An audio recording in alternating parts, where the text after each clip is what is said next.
Have you ever seen this fantastic atmosphere in any part of this world?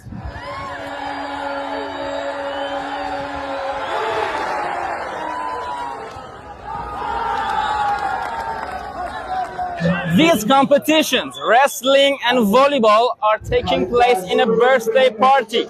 Can you believe that? It's in a birthday party of Makhtum Quli Faraghi, a well-known poet in Turkmen Sahra. Let's see other details.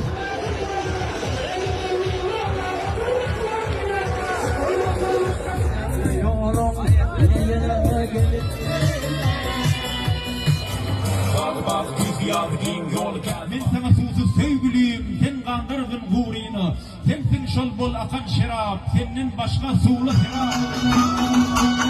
Yavruya dinlemeye gider olsa, ananı bilene kolunu gelir. Öldürülen insanları o da koyundurmak. Sen